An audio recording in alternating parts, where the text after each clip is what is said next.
चलो भाई, हमने ये देख लिया कि चाहे नीज सिस्टम जो है वो प्लांटर्स का फेल कर गया और रैयती सिस्टम में उन्होंने जो है किसानों का तेल निकाल दिया पकड़ के, है ना। तो इसी वजह से जो है जो इंडिगो रिवोल्ट हुआ या फिर ब्लू रेबेलियन हुआ। अब एक और चीज जान लो कि Indigo revolt, I mean Indian Indigo का डिमांड जो इतना तगड़ा होता था उसकी वजह यह थी कि ये बहुत ही जो है तगड़ा जो है ब्लू कलर देता था और ये सबसे ज्यादा टिकने वाला था नेचुरल कलर्स में, डाइज में।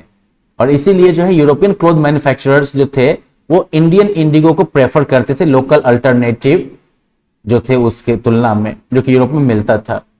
लेकिन चूंकि इंडिगो, इंडियन इंडिगो जो था वो काफी ज्यादा उसका दाम होता था और वो यूरोपियन कंट्रीज में जो है यूरोपियन मार्केट में बहुत कम मात्रा में उपलब्ध हो पाता था, इसलिए बहुत सारे यूरोपियन कंट्रीज ने जो है खुद ही इंडिगो की खेती करवानी शुरू कर दी थी। तो खैर चलो, ये तो बात हो गई अलग इतिहास के पन्ने से। अभी हम इंडियन हिस्ट्री पे फोकस करें, इस इंडिगो रिवोल्ट या फिर ब्लू रेबेलियन पर फोकस करें 1859 से लेकर 60 तक।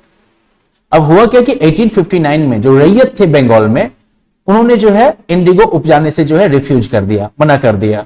और साथ ही साथ जो है डिड नॉट पे रेंट टू द प्लांटर्स, और प्लांटर्स को रेंट भी नहीं पे किया। तो ना तो इंडिगो उपजाएंगे और ना ही आपको जो है रेंट भरेंगे। गुस्से में आके they attacked indigo factories and socially boycotted peasants who continued to work. उन्होंने जो है नील के फैक्ट्रीज पर अटैक किया और वो किसान जो कि अभी भी काम कर रहे थे उन प्लांटेशंस में, उनका जो है सामाजिक बहिष्कार कर दिया, जिसको कहते हैं ना बार देना, है ना। तो उनको जो है सामाजिक रूप से बहिष्कृत कर दिया। द जमींदार्स अर्ज द रैयत्स टू रेजिस्ट। जमींदार भी जो थे वो भी रैयत को कहते थे कि नहीं करो इन लोगों का विरोध तुम एकदम से, क्योंकि ये प्लांटर्स लूट रहे थे। विमेन रिवोल्टेड, महिलाएं जो थी उन्होंने जो है रिवोल्ट कर दिया। The gomastas who collected rent were beaten up and the ryots refused to take advances to sow indigo। गुमास्ता जो कि ये प्लांटर्स के द्वारा अपॉइंट किए हुए होते थे, जो कि रेंट के तौर पर जो है इंडिगो वसूलेंगे या रेंट वसूलेंगे, इनको जो है पीटा गया। और साथ ही साथ रैयत जो थे उन्होंने इंडिगो बोने के लिए एडवांस लेने से मना कर दिया कि नहीं भैया हम एडवांस नहीं लेंगे, इंडिगो खेती नहीं करेंगे।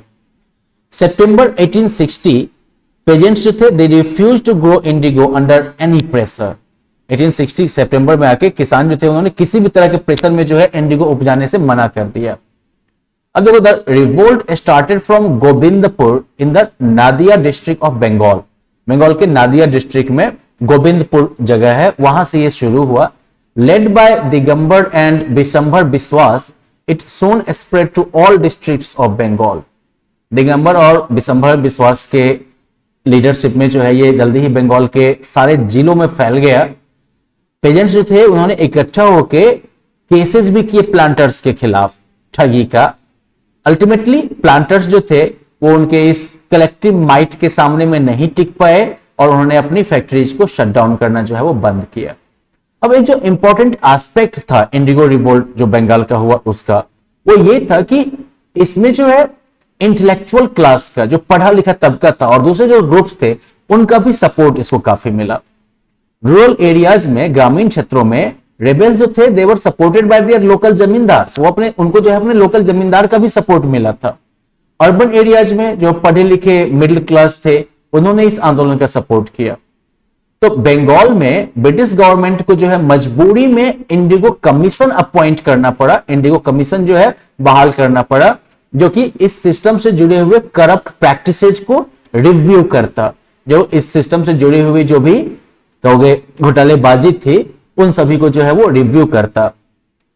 कमीशन जो है उसने प्लांटर्स को गिल्टी पाया और साथ ही साथ जो उन्होंने कोअर्सिव मेथड्स यूज किया था। कोअर्सिव मेथड्स मतलब किसी को जबरदस्ती जबरन जो कोई काम करवाते हैं तो वो कोअर्सिव मेथड कहलाता है। तो उन्होंने जो कोअर्सिव मेथड्स यूज किए थे वो लठैत वाला सब, ठीक है, उसकी भी उन्होंने जो है आलोचना की, उसको भी उन्होंने क्रिटिसाइज किया और इस तरीके से इंडिगो प्रोडक्शन जो है वो बंगाल में खत्म हो गया। तो बंगाल से निकला तो ग्रेजुअली जो है ये बिहार में आ गया। जो इंडिगो रिवोल्ट जो है वो बंगाल से निकल गया, बिहार में भी आया। In Champaran workers at the indigo plantations revolted in 1867-68। 7-8 साल का टाइम लगा लेकिन बिहार भी पहुंच गया ये आंदोलन। जो चंपारण में वर्कर सब जो थे इंडिगो प्लांटेशंस के, उन्होंने 1867-68 में विद्रोह कर दिया। जो फाइनल ब्लो आया, जो सबसे बड़ा झटका लगा इंडिगो कल्टीवेशन को, वो तब आया जब चीपर सिंथेटिक डाई जो है वो इन्वेंट किया गया 19th सेंचुरी में। सिंथेटिक डाई मतलब जो आर्टिफिशियली जो फैक्ट्री में बनने वाला केमिकल कलर था, जो काफी सस्ता था, वो जो है 19th सेंचुरी में जो है इन्वेंट किया गया, आई थिंक जर्मनी में किया गया था। तो अब उससे क्या हो गया कि इंडियन मैन्युफैक्चरर जो इंडिगो था, इसका उतना भाव ही नहीं रह गया। इसके अलावा 1970 में तब भी जो है इंडिगो की खेती होती रही थी, और 1970 में जब राजकुमार दास थे जिन्होंने कि महात्मा गांधी को बुलाया था बिहार, तो महात्मा गांधी ने भी जो है he also took up the cause of the indigo cultivators against the local planters। उन्होंने भी जो है जो इंडिगो कल्टीवेटर्स थे उनका जो लोकल प्लांटर के साथ जो झगड़ा था उस मुद्दे को भी उन्होंने उठाया। अब इस समय में देखो दुनिया में और क्या चल रहा था, तो क्रिसमस रेबेलियन या फिर ग्रेट जमैकन स्लेव रिवोल्ट जो है वो 1831-32 में हुआ था। और ये जो है प्लांटेशन वर्कर्स का, जो ब्रिटिश जमैका में जो प्लांटेशन वर्कर्स थे उनका जो है व्हाइट ऑनर्स के, गोरे मालिकों के खिलाफ जो है बड़ा ये आंदोलन था। बैप्टिस्ट प्रीचर सैमुअल शार्प के द्वारा लीड किया गया था। ये जो है ब्रिटिश वेस्ट इंडीज का सबसे बड़ा स्लेव अपराइजिंग था। ये करीब 10 दिन चला और करीब 60,000 लोग इसे पार्टिसिपेट किए थे। वो जो है ज्यादा फ्रीडम का डिमांड कर रहे थे, मजदूरी की डिमांड कर रहे थे, और वो तब तक काम पर नहीं लौटे जब तक कि उनकी डिमांड्स पूरी नहीं हो गई। तो खैर चलो, इस चैप्टर में हमने ये देखा कि ब्रिटिश जो थे उन्होंने 3 major land revenue system introduce किया। परमानेंट सेटलमेंट, जमींदार का खूब फायदा, रैयतवाड़ी सेटलमेंट, लंबरदार का खूब फायदा, और फिर उसके बाद महलवाड़ी सेटलमेंट, जिसमें कि रैयतवाड़ी सेटलमेंट में तो रैयत के पास जमीन थी, महलवाड़ी में जो है लंबरदार का फायदा था। तो उन्होंने ये 3 सिस्टम लागू किए ताकि जो है लैंड रेवेन्यू से जो इनकम आती है उसको रेगुलर किया जा सके और उसको बढ़ाया जा सके। परमानेंट सेटलमेंट का सिस्टम जो है वो लॉर्ड कॉर्नवालिस ने 1793 में इंट्रोड्यूस किया था, जिसकी वजह से लैंड ऑनर्स जो थे उनको जो है हेरिडिटरी राइट मिला अपने जमीन पर। होल्ट मैकेंजी ने जो है महलवाड़ी सिस्टम जो है इंट्रोड्यूस किया 1822 में, जिसकी वजह से जो है लैंड रेवेन्यू सेटलमेंट जो है वो गांव के लेवल पर फिक्स कर दिया गया। इसमें जो है परमानेंट सेटलमेंट में जो है ये जो है राइट वो जमींदार के पास था। रैयतवाड़ी सिस्टम में लैंड रेवेन्यू जो है वो जमींदार से नहीं वसूला जाता था और ना ही लंबरदार से, वो डायरेक्टली जो है रैयत या कल्टीवेटर से लिया जाता था, जो कि वो गवर्नमेंट के ट्रेजरी में जमा करते थे। प्लांटेशन एग्रीकल्चर में जो है क्रॉप जो उगाई जाती थी बड़े बड़े स्टेट्स पर, जिन्हें कि प्लांटेशन कहते थे, और ये जो है यूरोपियन मालिक के अंदर होते थे।